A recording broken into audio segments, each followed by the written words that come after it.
पाकिस्तान में इस वक्त फाशिज़्म को प्रमोट करने वाली सोच, पोस्ट ट्रुथ पॉलिटिक्स, पॉपुलिज्म और अल्टरनेटिव रियलिटीज़ क्रिएट करके उससे अपनी प्रोपेगेंडा कैंपेन्स चलाना अपने अरूज पर है। एक स्पेसिफिक बंदे को अपने ओपिनियन में मुल्क के लिए बेहतर ना समझना बायस्ड अप्रोच बन गई है और कंडेमेबल एक्ट बन गया है। तो इस सब के चलते वो बंदा इस वक्त खुलेआम जलसों में और हर जगह पे जजेस को धमका रहा है, स्टेट इंस्टीट्यूशंस को धमका रहा है, आर्मी पर एलिगेशंस लगा रहा है, ब्लडी रेवोल्यूशन करने की धमकी दे रहा है, इस्लाम को अपने मतलब के हिसाब से पेश कर रहा है, स्पोर्टर्स को जहाद लेसन्स देने का बोल रहा है, मुल्क के 3 टुकड़े करने की बात कर रहा है। लेकिन फिर भी कुछ लोगों को अभी तक वो मुल्क की आखिरी उम्मीद नज़र आती है। तो इन शॉर्ट ये एक तरह की फाशिज्म है। अगर हालात ऐसे हैं तो ये बहुत अंडरस्टैंडेबल सी बात है। इसके पीछे कोई ना कोई कॉजेज़ तो होंगे। एक एक करके आप वो फैक्टर्स डिस्कस करते हैं जो किसी भी माशरे में फाशिज्म को प्रमोट करने में अहम किरदार अदा करते हैं। सबसे पहले वहाँ पर डिवाइडेड मैसेज एग्जिस्ट करते हों और हमारे यहाँ हर तरह के डिवाइडेड मैसेज एग्जिस्ट करते हैं। दूसरा कि पब्लिक के पास इंडिविजुअल राइट्स ही ना हो और हमारे यहाँ पब्लिक के पास कितने इंडिविजुअल राइट्स हैं ये मैं और आप बेहतर तरीके से जानते हैं। तीसरी कि इतने ये पॉलिटिकल लोग एग्जिस्ट करते हों जिन्हें अपनी हिस्ट्री का, पॉलिटिक्स का कोई अंदाज़ा ही ना हो, कोई इल्म ही ना हो। आपको जब भी किसी लीडर का कोई डाई हार्ड फैन मिल जाए उससे एक बार पूछ लीजिएगा कि 2018 से पहले की कोई पॉलिटिक्स की बात बता दो, उसको कुछ नहीं पता होगा। फिर कुछ चीज़ें जो सपोर्टिंग रोल प्ले करती हैं, जैसे फॉर एग्जांपल सोशल मीडिया इस टाइम पे टिकटॉकिफाइड कंटेंट से भरा हुआ है, बम्बार्डेड है। जहाँ पे भी एक यूज़र जाएगा, टिकटॉक पे जाएगा, वहाँ पे तो टिकटॉकिफाइड कंटेंट है ही है। व्हाट्सएप पे जाएगा, वहाँ पे व्हाट्सएप स्टेटस की फॉर्म में टिकटॉकिफाइड कंटेंट वो देखेगा। इंस्टाग्राम पे जाएगा, इंस्टाग्राम रील्स की फॉर्म में, यूट्यूब पे जाएगा, यूट्यूब शॉर्ट्स की फॉर्म में। जहाँ पे भी जाएगा वो टिकटॉकिफाइड कंटेंट देख देख के इंस्टेंट ग्रेटिफिकेशन का आदी हो गया। तो जब वो इंस्टेंट ग्रेटिफिकेशन का आदी हो गया, वो अपने लीडर में भी वही चीज़ें ढूंढ रहे होते हैं कि जिस पे टिकटॉक बनाया जा सके, जिस पे एक मीम बन सके, जिसके पीछे ठग लाइफ वाला म्यूजिक लगाया जा सके। सेकेंडली हमारे यहाँ main role news channels play करते हैं। न्यूज़ भी दिखाते हैं तो एक न्यूज़ बताने के बाद फ़ौरन से कहते हैं अब अगली खबर की तरफ चलते हैं। तो भाई जो सी आपने पिछली न्यूज़ बताई है उसका कॉन्टेक्स्ट, उसकी हिस्ट्री, उसके सोल्यूशंस कुछ तो बताओ ताकि अवाम को पता चले क्या बात कर रहे हो, अवाम उसके बारे में सोचे। लेकिन एक न्यूज़ बता के वो फ़ौरन से कहते हैं अब अगली न्यूज़ की तरफ चलते हैं, ताकि अवाम का जो चेन ऑफ थॉट्स है वो टूट जाए। अवाम सोचे समझे है ही नहीं।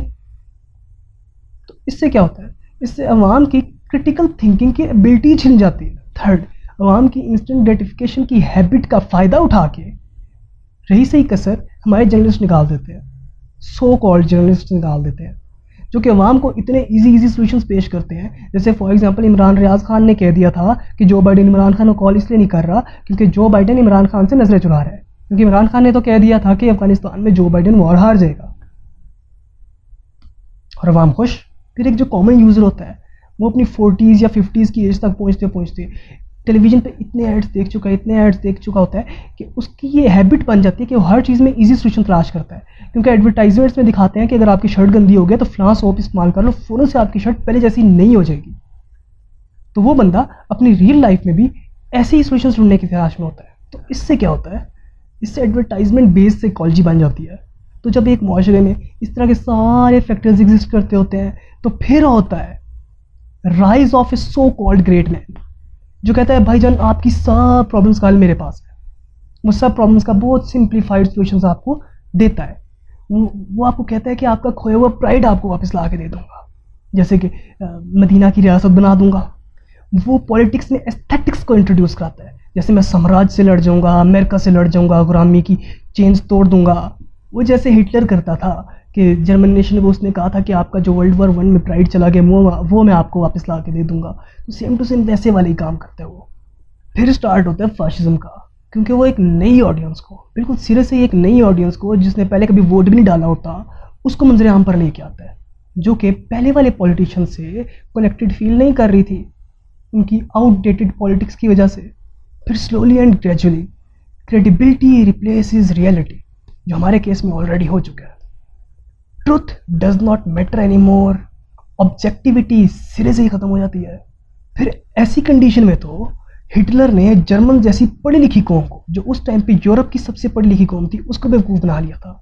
तो हमारे यहाँ तो पढ़ाई लिखाई सिरे से ही नहीं है ना। हमारे यहाँ जो स्कूल रजिस्ट्रेशन की एज के बच्चे हैं वो 50% से ज़्यादा बच्चे गलियों में फिर रहे हैं। तो इनको बेवकूफ़ बनाना कौन सा मुश्किल है। हमारे यहाँ जो एस्थेटिक्स लेके आते हैं उसको पसंद किया जाता है। जो पढ़ा लिखा बंदा होता है, 2 नोबेल लॉरिएट्स हैं हमारे, एक को कोई जानता नहीं है, एक को सब गालियाँ देते हैं। ऊपर से हमारे यहाँ क्रिकेट वही रोल प्ले करती है जो क्रम्बलिंग रोमन एम्पायर में सर्कस प्ले करती थी। जैसे ही क्रिकेट के मैचेस आते हैं तो हम हर चीज़ से बेखबर होकर, जिस चीज़ पे आवाज़ उठा भी रही होती है उससे भी बेखबर होकर सिर्फ क्रिकेट की बातें करने लग जाती है। जैसे फॉर एग्जांपल अभी रिसेंटली आपने देखा होगा कि फ्लड्स के बारे में सब आवाज़ उठा रहे थे कि उनकी हेल्प करनी चाहिए, हमें ये करना चाहिए, वो करना चाहिए। लेकिन जैसे ही क्रिकेट मैचेस आए सब सिरे से ही उस बात को भूल गए।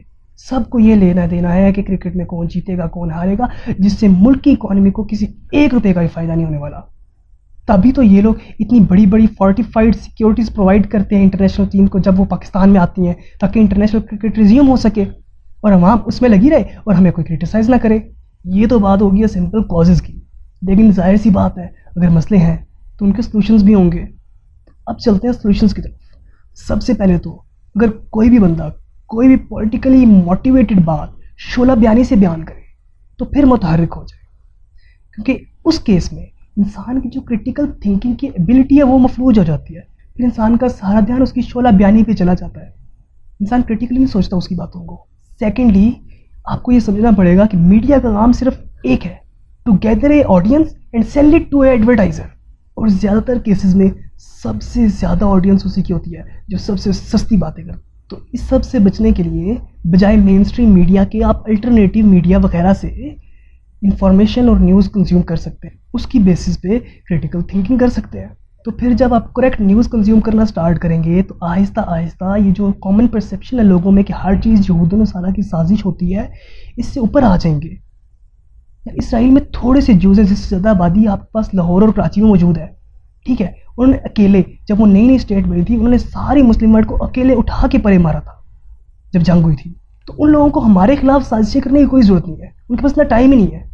फिर सच्ची facts and figures based news consume करके ही इंटेलेक्चुअल माइंड्स पैदा होंगे जो क्रिटिकली थिंक कर सकेंगे, और वही फाशिज्म के सबसे बड़े दुश्मन होते हैं।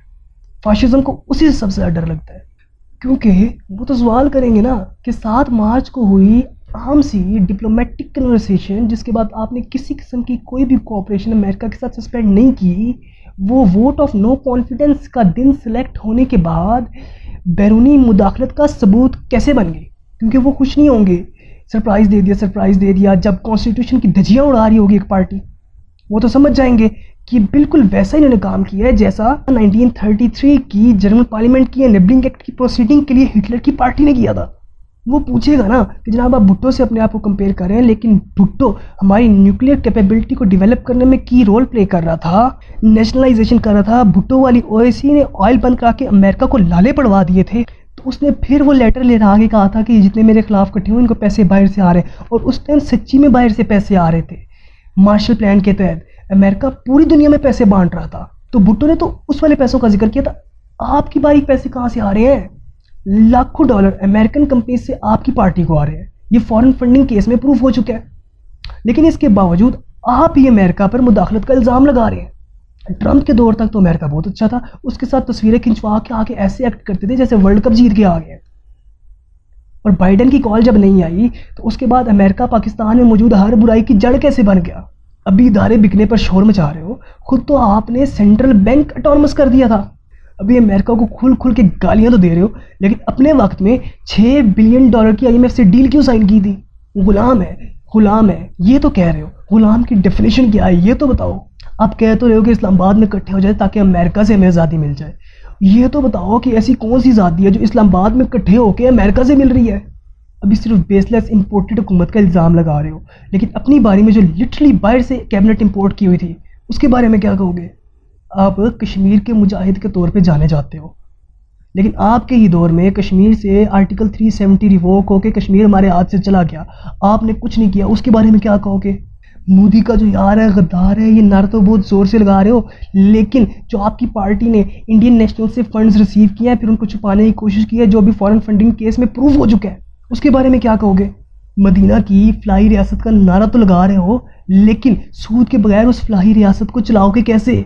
आप हर किसी को चोर डाकू तो कह रहे हो, लेकिन उनके दौर में करप्शन परसेप्शन इंडेक्स में पाकिस्तान 117 नंबर पे रैंक करता था। आपके दौर में ये बढ़ के 140 नंबर पे आ गया पाकिस्तान। इसका साफ मतलब है कि पाकिस्तान में आपके दौर में करप्शन बढ़ी थी।